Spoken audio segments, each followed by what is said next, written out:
messieurs, bonjour. Il est midi, le grand journal, les titres. Binta Diallo. Des trafiquants de drogue prennent à partie un commandant de la gendarmerie nationale, le blessent et prennent la fuite. Cela se passe à Keur Mbaye Fall. 20 millions de francs CFA pour la caution au local du 1er décembre. Tout simplement exorbitant selon la société civile. L'APR estime le contraire et parle de rationalisation des candidatures. Le processus électoral au cœur des sujets du dialogue politique après un mois de débat sur les termes de référence, entre autres points, le report des locales, le parrainage et le mode d'élection des maires. Bassirou Samba Niasse, un homme du Sérail à la tête des impôts et domaines, qui est le successeur de Cheikh Ahmed Tidiane Ba, jusque-là secrétaire général du ministère des Finances, portrait El Hadj Ndiogou Diène. À suivre le dossier ECO sur l'ECO, la monnaie unique africaine prévue en 2020, force et faiblesse et le point de vue des experts. Les actualités internationales, Georges Diop. Au Niger, le groupe État islamique dans le Grand Sahara revendique l'attaque qui a tué 18 soldats, revendication qui survient alors qu'un sommet de l'Union africaine s'ouvre aujourd'hui à Niamey, la capitale. Au Soudan, la contestation accepte de reprendre sous condition des négociations avec les généraux. Elle réclame des résultats concrets dans les 72 heures. En Algérie, le président par intérim propose un dialogue national sans la participation de l'armée. L'État non plus ne va pas y participer, ils ne seront pas partie prenante. Le journal de la Coupe d'Afrique des Nations en fin d'édition. Youssouf Bodian, quel sera le menu? Dernier jour de repos avant le début des huitièmes de finale demain, Sénégal-Ouganda. Les Lions donc qui se préparent à affronter des Ougandais touchés par une grève des joueurs qui réclament une hausse de prime. Tout est rentré dans l'ordre, rassure le sélectionneur des CRAN qui faisait face à la presse. C'était tout à l'heure. Aliou Cissé également a répondu aux questions des journalistes. Tous les échos du Caire avec nos envoyés spéciaux. Sadio Mané, seul Sénégalais dans l'équipe type de la CAN après donc le premier tour. Lamine Gassama, deuxième meilleur passeur. Les statistiques de cette première partie de la CAN dans le journal de la CAN. Et puis Abdoulaye Diaw nous parle de Abdoulaye Sarr, seul sélectionneur du Sénégal de nationalité sénégalaise, donc a qualifié les Lions à une demi-finale de la CAN. C'était en Égypte en 2006. Et ne ratez surtout pas le journal de la CAN, ce sera en fin d'édition. À suivre la chronique du jeudi, Abdoulaye Ndiaye, la revue de presse, Georges Diop. À la technique de ce grand journal, il y a Alioune Ba. À la présentation et toujours avec un immense plaisir, Binta Diallo. Bienvenue à tous et à toutes.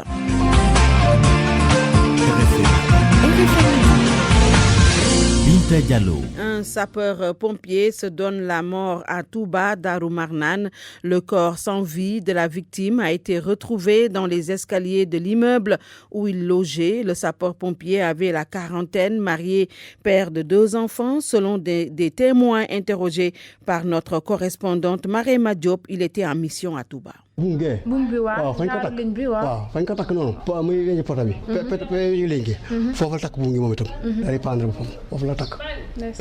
Présent sur les lieux de la tragédie, Serigne Bakeley tente d'expliquer les faits. Ce père de famille a été la première personne à apercevoir le corps sans vie pendant au-dessus de sa tête.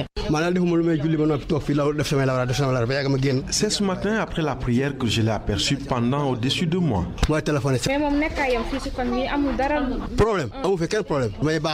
Non, il n'avait aucun problème avec quiconque. Je crois savoir qu'il était marié et père de 2 enfants qui sont tous à Dakar. Vraiment, c'était une personne sans histoire. Attristé par la nouvelle, le propriétaire de la maison témoigne sur son défunt locataire. J'étais alité depuis 2 jours. C'est ce matin que j'ai appris la triste nouvelle. Il était sans histoire, vraiment. Ils étaient 3 sapeurs-pompiers. Je leur avais donné ma maison à location au dernier Magal. Mansour était en service à la compagnie des sapeurs-pompiers de Touba. Le corps sans vie est actuellement à la morgue de l'hôpital Matlaboul Fawzeyni. Une enquête a été ouverte.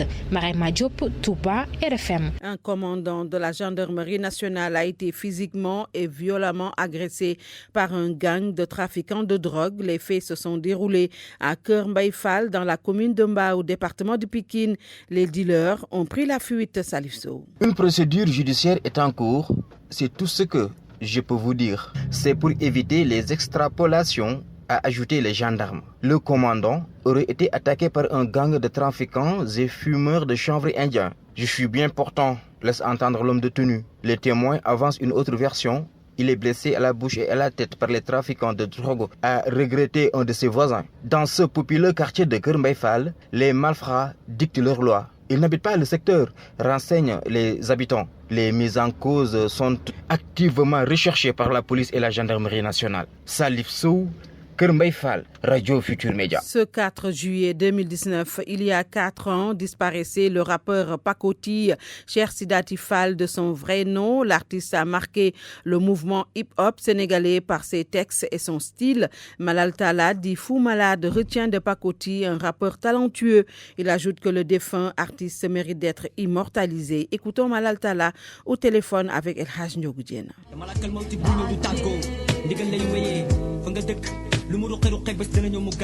C'était un être magnifique, un être très particulier, un être généreux. Et partout où on allait, tout le monde le connaissait. Je me suis amusé un moment à l'occasion d'une tournée à poser des questions à des gens. C'était au fin fond de la Mauritanie. Pakoti était le rappeur sénégalais le plus célèbre. Pakoti aussi, un jour dans une voiture en tournée avec Fata, il disait à Fata, yo sincère, del rink sa khalis, del denc, après nga tabax kër. On a fait beaucoup de choses, on a voyagé ensemble. Il faisait référence très souvent au Coran. Il connaissait le Coran par cœur. Il connaissait les versets par cœur. Yes, on a fait tchoukounam tchoukoul tchoukounakay. On a fait mathématiques, Indine Sibiru. On a fait beaucoup de choses, beaucoup de choses. Nous, en ce qui nous concerne, à Guédiawaye Hip Hop, on ne l'a pas oublié parce qu'on a inscrit sa photo sur les murs pour nous rappeler de lui, parce que c'est une manière pour nous de l'immortaliser. Maintenant, il faut aller plus loin. Il y a aussi le maire Baragay qui a donné le nom du poste de santé de Yeumbeul à Pakoti. Ce poste de santé s'appelle Pakoti.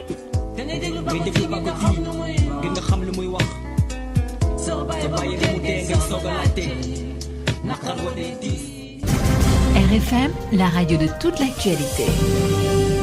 Et vous suivez le grand journal à 12h08 sur la radio de toute l'actualité. Élection locale du 1er décembre prochain, la caution, premier jalon vers la tenue de ce scrutin. Le ministre de l'Intérieur a fixé le montant à 10 millions pour les municipales et 10 millions pour les départementales. Au total, 20 millions pour toutes les coalitions, partis ou indépendants devant y prendre part. Le montant est jugé excessif par la société civile, mais l'APR estime que c'est une façon de rationaliser les candidatures. Pabès Diba. Un pas de franchi pour les locales de décembre prochain. Les coalitions, partis politiques et autres indépendants devant y participer vont casquer fort.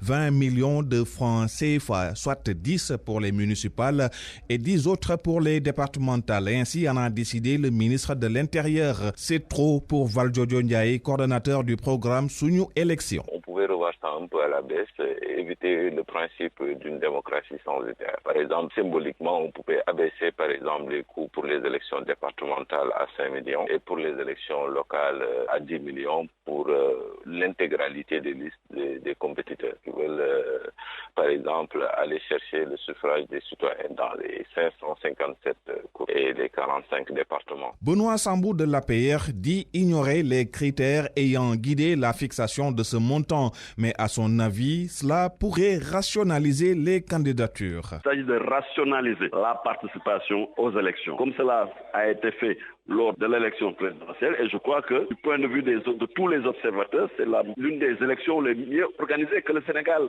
ait connue. Au-delà de la caution, Valdiodio Ndiaye s'inquiète de ce qui, à ses yeux, ressemble à une inversion des priorités. Pour ce membre de la société civile, la première étape devrait être une révision exceptionnelle des listes électorales. La caution a été fixée, certainement avec les formulaires de quai pour chercher le parrainage également. Mais il n'y a pas eu de révision exceptionnelle sur les listes électorales. C'est ça qui m'inquiète. C'est-à-dire, donc, actuellement, si les potentiels candidats vont chercher le parrainage à travers le pays, ils vont le faire avec le fichier de l'élection présidentielle. Et c'est ça qui pose problème réellement. Le ministre de l'Intérieur, tenu par les délais, a sorti hier l'arrêté fixant la caution. Pour autant, les acteurs concernés dans le cadre du dialogue pourraient trouver des moyens plus allégés. Thierno Bokoum juge exorbitant le montant de la caution pour les élections locales. Le leader du mouvement Agir attend la prochaine réunion du Front de résistance nationale pour décider de la démarche à adopter. Thierno Bokoum était l'invité de RFM Matin. Je considère personnellement que c'est un montant excessif, d'autant plus qu'aujourd'hui nous avons la possibilité de pouvoir permettre, en tout cas à des Sénégalais qui ont des ambitions pour leur localité, de pouvoir se présenter sans que l'aspect pécunier soit un frein. Donc nous considérons encore une fois que l'opposition doit se voir sur cette question et véritablement donner une suite par rapport à ce qui a été annoncé comme étant fixé, comme étant une caution. Donner une suite, c'est faire quoi concrètement? Écoutez, donner une suite, comme vous le savez, l'opposition s'est organisée et se retrouve à travers le front, en tout cas la plupart des partis de l'opposition. Nous aviserons, nous prendrons en charge cette question. Et le moment venu, bien entendu, il en ressortira une décision et nous aviserons. Je ne sais pas ce qui va ressortir de la discussion, mais ce que je peux vous dire, et je l'ai dit très clairement, c'est un montant excessif. C'est un montant qui n'a aucune raison d'être. Je veux dire fondamentalement qu'il n'y a aucune raison d'amener ce montant à ce niveau. Et nous allons voir ce qu'il en sera. Le dialogue politique qui entame le fond des discussions après un mois de débat sur les termes de référence. Les acteurs devraient se pencher, entre autres points, sur le report des locales proposées par la majorité présidentielle, sur le parrainage, sur le mode d'élection des maires et sur la caution. Entre autres sujets, Arlunubok, section Ziguinchor, manifeste demain. C'est pour réclamer la lumière sur les contrats pétroliers et la renégociation de tous les contrats y afférents. Aucune interdiction ne saurait prospérer, a dit le coordonnateur local Madja Diop Sané au micro de Lamine Ba. Arlunubok, section Ziguinchor doit marcher, Inch'Allah, le vendredi à partir de 15h. D'ailleurs, nous avons introduit une note d'information auprès du préfet. Et aujourd'hui, nous avons été auditionnés par la police et nous gardons espoir qu'en fait notre marche sera autorisée parce que d'ailleurs, elle est inscrite sur la Constitution, dans la Constitution sénégalaise, que tout citoyen qui veut marcher doit prendre en compte l'autorisation ou une déclaration qu'il doit effectuer auprès de l'autorité en question, ça veut dire le préfet ou le sous-préfet. Et c'est ce que nous avons fait. Nous avons déposé une note d'information auprès du préfet, notifiant que nous voulons marcher comme ce qui se fait un peu partout au Sénégal, marcher pour déplorer, montrer notre indignation par rapport à ce pourcentage que l'État du Sénégal a signé pour ce qui concerne ce que l'on appelle notre pétrole et notre gaz. Nous jugeons insuffisant, et d'ailleurs insuffisant, les 10% que le président ou l'État du Sénégal a signé. Et d'ailleurs, nous voulons que le président de la République puisse revenir sur sa vieille promesse de campagne électorale de renégocier les contrats pétroliers et gaziers. L'autorité, qu'elle accepte ou pas notre demande, nous comptons faire notre marche parce que c'est un droit inaliénable pour tout Sénégalais de marcher. Quand il le voudrait, c'est juste donner une information à l'autorité que nous voulons marcher et nous tenons à faire cette marche-là, quoi qu'il en soit. Et nous disons que l'autorité, quoi qu'il en soit, nous tenons à marcher et nous savons, Inch'Allah, que l'autorité lui-même va autoriser notre marche. RFM, fréquente modulation 94.0, la radio en puissance. RFM Midi. RFM Midi. Binta Diallo. Bassirou Sambagnas est depuis hier le nouveau directeur général des impôts et domaines. Il a été nommé en réunion du Conseil des ministres en remplacement de Cheikh Ahmed Tidiane Ba, devenu directeur général de la Caisse des dépôts et consignations. Bassirou Sambagnas était jusque-là le secrétaire général du ministère des Finances. C'est un homme du Sérail qui prend donc les rênes de la direction générale des impôts et domaines. Le nouveau patron de la direction générale général des impôts et domaines est un produit de la DGID où il a eu à gravir tous les échelons. Inspecteur principal des impôts et domaines, Bassirou Samba Niasse, a intégré l'administration fiscale en 1999, un an après sa sortie de l'ENA, l'École nationale d'administration.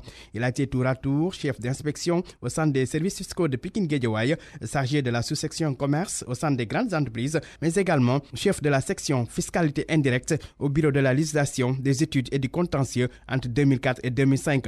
Et c'est en 2005 justement que Bassirou Samba Niasse rejoint le cabinet du ministre de l'économie et des finances d'alors, Abdoulaye Diop, en tant que conseiller technique chargé du suivi des questions fiscales et des questions de l'énergie. L'énergie, un secteur que le nouveau patron de la DGID connaît bien, puisqu'il a été l'administrateur du fonds spécial de soutien au secteur de l'énergie entre 2011 et 2014. C'est après qu'il est retourné à l'administration fiscale comme coordonnateur de la direction générale des impôts et domaines, une sorte de directeur général adjoint auprès de Cheikh Ahmed Tidiane Ba. Ce fonctionnaire a eu à occuper les fonctions de directeur de cabinet du ministre du Budget, mais aussi de secrétaire général du ministère de l'économie, des finances et du plan sous Amadou Ba, mais aussi de secrétaire général du ministère des finances et du budget dirigé par Abdoulaye Daouda Diallo, un poste qu'il occupait jusqu'à la date d'hier. Âgé de 58 ans, Bassirou Samba Niasse est loin de la chose politique. Ce technocrate ne milite jusque-là dans aucun parti ou mouvement politique. L'ECO, la monnaie unique ouest-africaine, force et faiblesse de la mise en œuvre du projet prévu pour 2020. Des économistes évaluent le processus, c'est loin d'être gagné. Notre dossier ECO dans cette édition, Abdoulaye Sissi. De l'opportunité même d'avancer dans le débat, les économistes ne sont pas d'accord. Khadim Bamba Diagne, directeur du laboratoire de recherche économique et monétaire de l'université Cheikh Anta Diop. Pour moi, il y a des préalables. Et pour moi, la chose la plus importante, c'est qu'il faut qu'on mette en place un pacte de convergence pour qu'on puisse savoir dans 5 ans, 6 ans, est-ce que c'est possible d'avoir une monnaie commune? Et il y a des préalables. Sur ce débat, on n'a absolument rien respecté. On se lève un bon jour, 2020, on va avoir une monnaie. C'est pas aussi simple. Même si vous voulez vous marier avec une fille, au moins vous vous donnez du temps pour courtiser la fille, pour le connaître. Et pourtant, ce débat est là depuis très longtemps et il n'y a pas de quoi freiner des 4 fers. Il faut y aller maintenant. L'économiste chercheur enseignant à la faculté des sciences économiques et de gestion refait l'historique, Dr Malik Sané. Je voudrais d'abord rappeler que cette monnaie régionale est un projet déjà de la CEDEAO depuis sa création en 1995. Et deuxièmement, c'est également un projet de l'Union africaine avec le traité d'Abuja de 1991. Dans le fond, le projet de monnaie unique dans l'espace CEDEAO traîne un gros boulet. Khadim Bamba Diagne. Cette monnaie aura beaucoup de faiblesses. La première des faiblesses, c'est que l'espace CEDEAO n'est pas homogène. Dans l'espace CEDEAO, nous avons 15 pays. Et le danger, c'est quoi? C'est qu'un pays de ces 15, qu'on appelle le Nigeria, pèse 80% de l'économie de la CEDEAO. Et le grand problème du Nigeria, c'est sa politique monétaire. Parce que le Nigeria applique ce qu'on appelle la planche à billets, the quantitative easing. À chaque fois de besoin, le Nigeria augmente sa masse monétaire. Et l'augmentation de la masse monétaire entraîne une inflation. Les réticences du Sénégal ne sauraient tenir face aux engagements de notre pays dans l'espace de la communauté économique. Bon, je peux les comprendre, mais quand même, il faut dire que le Sénégal, en tant que pays membre de la CEDEAO, ayant signé donc le projet aussi de la communauté économique africaine, a pris des engagements pour la mise en œuvre de cette monnaie régionale, ce qui me paraît véritablement pertinent pour renforcer l'intégration au niveau régional. En définitive alors, quelle est la sentence, Khadim Bamba Diagne? Mais tout le monde sait que c'est pas possible. C'est pas possible parce que on n'a pas les mêmes structures économiques. Le pacte de convergence ne marche pas. Depuis 2007, les pays de la ZMAO, les 7 autres pays de l'espace CEDEAO qui ne sont pas membres de la zone IMAWA, on les a demandé de mettre en place une monnaie commune pour qu'avec le franc CFA, qu'il y ait 2 monnaies. Mais jusqu'à présent, ces pays-là ont du mal à mettre en place en fait cette monnaie commune-là. Malik Sané estime qu'il faudrait y aller quand même et avec les États qui sont prêts pour lancer la chaîne. C'est à défaut de pouvoir aller ensemble que les pays qui se sentent prêts puissent effectivement entamer le processus en attendant que les autres pays puissent les rejoindre. Ça me paraît en tout cas peut-être la mauvaise solution. Parce que l'idéal, c'était que véritablement, que tous les pays de la CEDEAO puissent engager ce projet-là en même temps, avec véritablement disons, les bénéfices qui découleraient de la mise en place d'une monnaie unique régionale. Mise en œuvre prévue pour 2020 et le débat ne fait que commencer. 6 ans d'exercice de la CMU à l'heure du bilan, cap sur Mbour, où la couverture maladie universelle doit 150 millions de francs CFA aux mutuelles de santé. Suivons les explications de Abdourahmane Diallo. L'agence de la couverture maladie universelle doit plus de 100 millions de francs CFA aux mutuelles de santé du département de Mbour. Mamadou Ousmane Sall, président du conseil d'administration de l'Union départementale des mutuelles de santé de Mbour. Les subventions ne viennent pas à temps. Il y a toujours un an de retard, ce qui fait que, vu la lourdeur des prestations médicales, les mutuelles parfois croulent sous le poids des dettes. En ce moment, il nous reste à recouvrer 75% de la subvention des bénéficiaires de bourse de sécurité familiale, que ce soit quelques 96 millions. On a aussi à recouvrer les subventions pour les bénéficiaires classiques de 2018 qu'on a dû soigner pendant toute l'année. La CMU fête ses 5 ans cette année et à Mbour, les mutuelles n'ont enrôlé que 25% des ayants droit. Elles exhortent les populations à se rapprocher des différentes mutuelles. La politique de prévention n'est pas dans nos habitudes. Les gens ils ne savent se prendre en charge que quand ils sont gravement malades et sérieusement menacés. Si on met les classiques et les élèves qui sont enrôlés dans le cadre de la CMU élèves, on est autour de 30 000 enrôlés. Sans compter maintenant les 9 500 et quelques bénéficiaires de bourses de sécurité familiale et de cartes d'égalité des chances qui ont été aussi enrôlés par l'État. Dans le département de Mbour, on enregistre 25 mutuelles de santé, des mutuelles qui essaient de respecter leurs engagements. RFM Mbour. Abdourahmane Diallo. Et cette information qui vient de tomber, le verdict est dans l'affaire de l'exploitation illicite d'or dans le parc national du Nyokolo-Koba. L'ex-directeur du parc, le colonel Amar Fall, a été condamné à 2 ans de prison, de même que le cerveau de cette affaire, Sultan Diop. L'adjoint du directeur du parc, lui, écope de 6 mois ferme. En revanche, le journaliste Boubacar Tamba et les maires de Ninefetcha et de Tomboron Koto ont été relaxés par le tribunal. Nous y reviendrons dans nos prochaines éditions avec Ibrahima Diabakhate. La fiscalité rurale en question, les populations refusent de la payer, ce qui constitue du coup un frein au développement local. Pour sensibiliser les récalcitrants, chefs de village et élus locaux se sont retrouvés à Pire, département de Tivaouane, pour peaufiner des stratégies de communication autour de la fiscalité rurale. Cheikh Anta Diop. Il y a de sérieux problèmes de recouvrement de l'impôt local. Les communautés refusent de payer l'impôt. C'est fort regrettable, disent des chefs de village, chefs coutumiers des départements de Thiès et Tivaouane. Ils sont à Pire pour ensemble réfléchir sur cette question. Amadou Fall, chef de village de Makafal, commune rurale de Pire-Gouréy. La communauté ne sait pas le rôle réellement, l'utilité de l'impôt, que c'est un devoir citoyen. Parce qu'à chaque année, il y avait un recensement des carrés. Chaque chef de famille savait combien il doit payer et il s'en acquittait parce qu'il y avait une date qui était fixée pour qu'on vienne payer l'impôt. Malheureusement, depuis 2000, l'État s'est un peu désengagé de son rôle. Les carrés ne sont plus renouvelés. On ne sensibilise plus les gens pour l'impôt. Et l'utilité de l'impôt n'est pas aussi ressentie au niveau des communes. Je vous donne un exemple du village de Makafal. Nous n'avons ni eau, ni électricité. La commune ou la communauté rurale n'a fait aucun geste au niveau de ces villages. Dans ces conditions, il y a un problème. Une problématique qui cherche solution. Et ces chefs de village plaident pour une sensibilisation accrue, pour que tous les acteurs à la base puissent prendre conscience de l'importance de la fiscalité locale. Binta Gueye, secrétaire exécutif de FEDA. Faire comprendre aux populations que l'impôt local seul peut financer le développement de la collectivité. Mais maintenant, ce que nous voulons aussi savoir, pourquoi ces acteurs économiques refusent aussi de payer l'impôt. Au sortir de cette rencontre de Pire, ces chefs de village seront assez outillés pour faire passer le message. RFM Thiès, Cheikh Anta Diop. RFM. L'actualité internationale.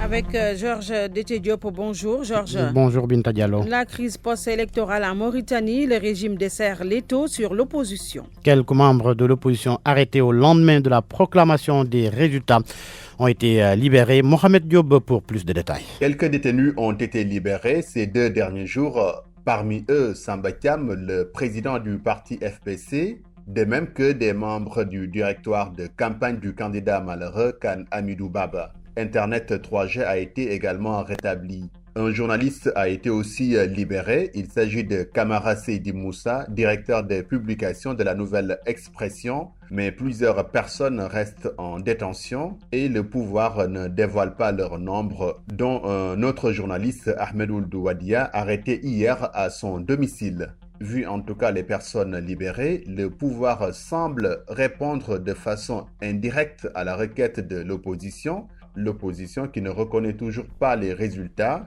mais qui n'écarte pas l'idée d'un dialogue. Seulement, elle veut que le pouvoir qu'elle accuse d'avoir provoqué la crise de faire le premier pas. Sinon, l'opposition menace de poursuivre le combat dans la rue avec des manifestations qui seront organisées partout dans le pays. Mohamed Diop, Nouakchott, RFM. Et au Niger, Georges, Daesh revendique l'attaque qui a tué 18 soldats. C'est à travers sa branche du Sahara, le groupe État islamique dans le Grand Sahara. Cette revendication, Binta, survient alors que s'ouvre aujourd'hui à Niamey un sommet de l'Union africaine. Salimata Aou. Les soldats du califat ont attaqué la base militaire d'Inat.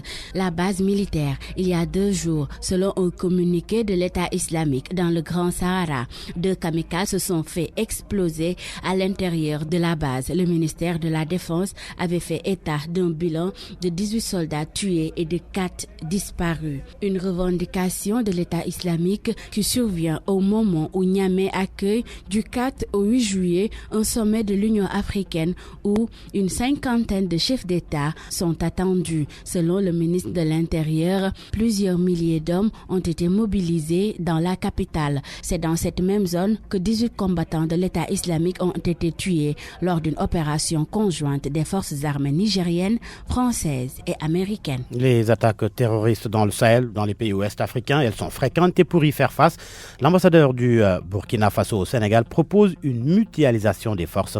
Jacob Ouedraogo, interrogé par Koumba Sandiane Faye. Le phénomène terroriste qui sévit dans nos pays, notamment les pays du Sahel, dont le Burkina Faso, c'est en effet une triste réalité.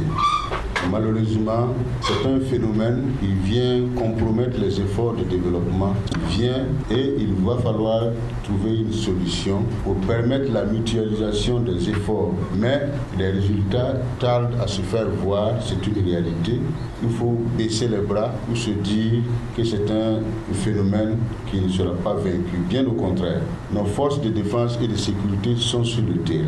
Il y a beaucoup d'efforts qui sont fournis afin de contenir au maximum le phénomène et de permettre aux populations de retrouver leur quiétude. Nous sommes confiants, malgré l'ampleur du défi, que le bien finit toujours par vaincre sur le mal. Il est important cependant que nos pays continuent à travailler pour mutualiser les efforts. Et aucun pays à lui seul ne dispose de ressources nécessaires pour y faire face.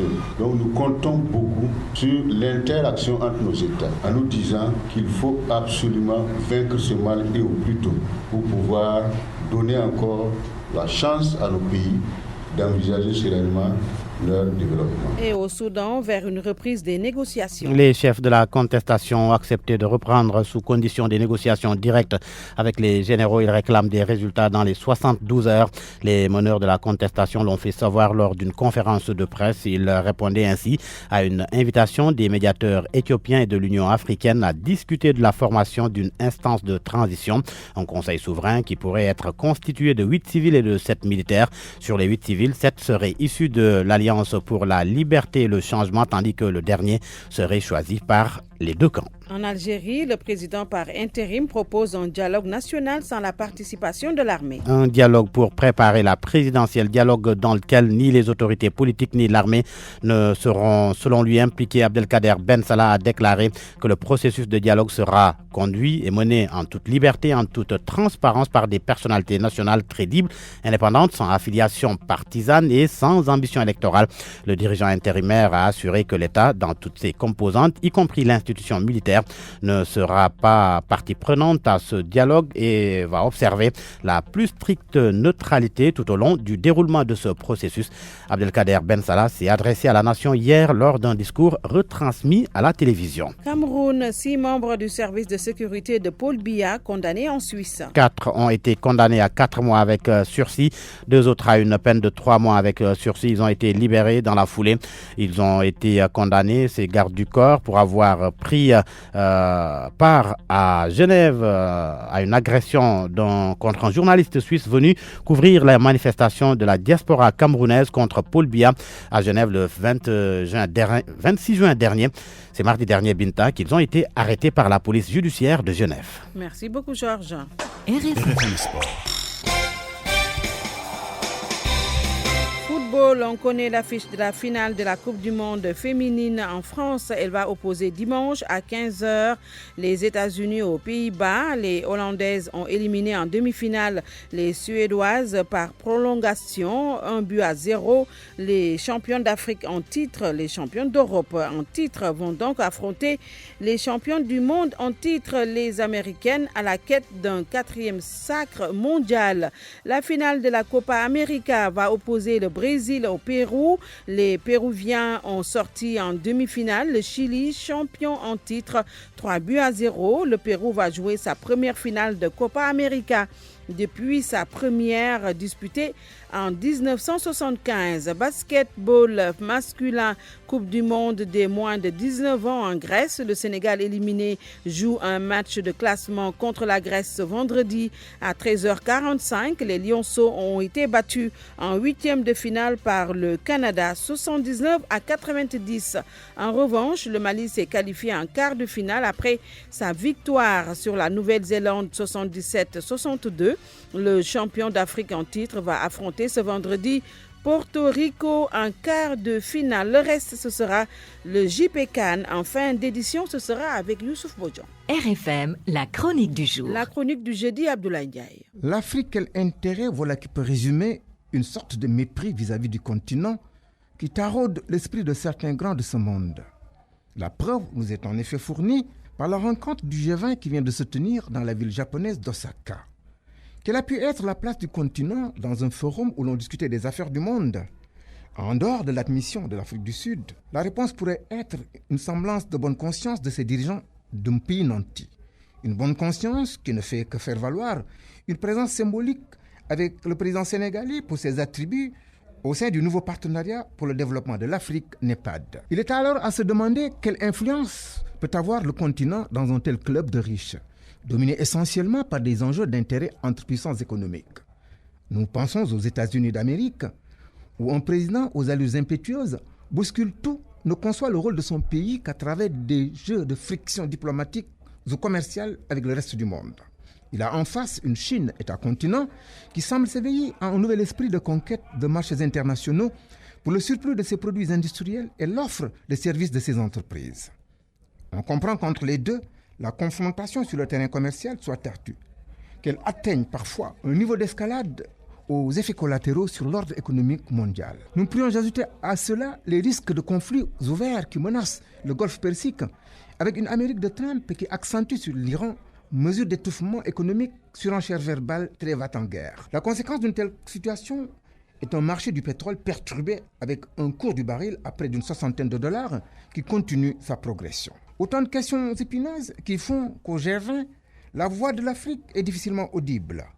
Ni ses besoins en investissement d'infrastructures, ni son combat pour la santé, l'éducation ou le développement de son agriculture n'ont été une préoccupation lors de cette sorte de grand-messe informelle du G20 d'Osaka. C'est à peine si le terrorisme qui sévit dans la bande sahélo-saharienne présente de l'intérêt pour exiger un soutien dans la lutte contre le mal. Heureusement qu'il y eut une France de Macron pour souligner la nécessité de lutter en Afrique contre la misère, terreau fertile du djihadisme. En attendant, le G20 continue de ritualiser une présence du continent à ses rencontres avec des promesses à son égard rarement tenues. RFM, la presse du jour. Vous voulez vous sentir bien? Passez vos nuits dans un confort idéal? Travaillez en toute quiétude? Le New Max est ce qu'il vous faut. Découvrez la dernière génération de climatiseurs New Max de Samsung. Avec son design élégant et sa technologie avancée, économisez de l'énergie et profitez d'un confort personnalisé et adapté à votre température corporelle. Le nouveau climatiseur New Max de Samsung améliore la qualité de l'air de votre pièce en éliminant toutes les impuretés et vous offrira une sensation de bien-être toute la nuit. Pour cet été, procurez-vous vite le nouveau climatiseur New Max chez nos revendeurs agréés. Tous nos modèles sont garantis 12 mois.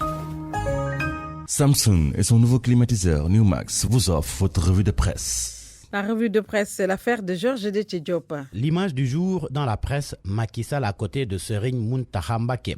Le chef de l'État était hier à Touba.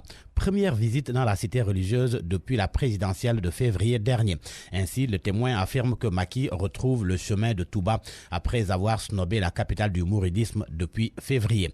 Et comme explication, le Témoin rapporte que le chef de l'État a évoqué son agenda chargé et ses déplacements à l'étranger qui ne lui ont pas permis de venir plus tôt à Touba. Et hier, entre les deux, il a été surtout question de la présidentielle. L'Observateur souligne que le président Sall a tenu à remercier vivement le khalife des Mourides pour son soutien à la présidentielle du 24 février 2019. Le Témoin met en exergue ses propos selon lesquels, je le cite, « Vous m'avez laissé entre les mains de Serigne Touba, j'ai gagné sans bruit ni contestation ». Et à la première page du journal Le Quotidien, il déclare avoir constaté tout ce que Serigne Mountakha lui avait promis. Selon Le Quotidien, l'assistance a vu un Macky Sall confiant et souriant qui a aussi réitéré son engagement aux côtés du khalife général des Mourides. Une occasion, note Le Quotidien, une occasion pour Serigne Mountakha Bassirou Mbacké de montrer toute sa satisfaction par rapport à la réélection du président Sall. D'ailleurs, son propos occupe la une du journal Le Quotidien. Serigne Mountakha a confié que Serigne Touba a exaucé sa prière. Et à la première page de Vox Populi, le guide religieux dit au chef de l'État, je le cite, « J'avais une dette envers toi, Serigne Touba l'a payée pour moi en te donnant la victoire. » Tout ceci fait sans doute dire au journal LAS que Serigne Mountakha explique la réélection de Macky Sall. Le khalife général des Mourides qui affirme dans Le Soleil qu'il a confié son destin et celui de Macky Sall à Serigne Touba. Par ailleurs, le guide religieux a rappelé le code de conduite à Touba. Réumi Quotidien parle de 6 interdits que listent les Échos. Il s'agit de l'alcool, du tabac, des jeux de hasard, des produits de dépigmentation, du charlatanisme, de la musique, de la lutte, du football et de la drogue. Les Échos soulignent que le khalife avertit à ce propos les transgresseurs. Tout manquement aux mesures édictées aura pour conséquence directe des sanctions très sévères. En politique, la caution pour les élections locales est connue. Il faudra 20 millions si l'on se fie à Source A, ce que confirme le journal LAS. 10 millions pour le scrutin municipal et 10 pour les élections départementales. Et pour ce qui est de la tenue des locales à date échue, Sud Quotidien relève qu'à l'image du PDS, les autres partis de l'opposition semblent faire aussi pression sur le régime du président Sall pour le respect scrupuleux du calendrier républicain. De leur côté, les tenants du pouvoir tentent de rassurer les acteurs quant à la possibilité de maintenir la dite date, même si jusqu'à ce jour, il n'y a pas encore de révision exceptionnelle des listes électorales ou même de solutions par rapport à l'application du parrainage. Et ces échanges entre Abdoul Mbaye et Mimi Touré, la guerre des ex continue selon Le Quotidien. Il est question du recyclage de l'argent de Habré à Dakar. Mon confrère renseigne que Aminata Touré appelle Abdoul Mbaye à répondre aux graves accusations selon lesquelles il aurait reçu de bons aux porteurs sur les comptes d'Hissène Habré portant sur plusieurs milliards de francs CFA.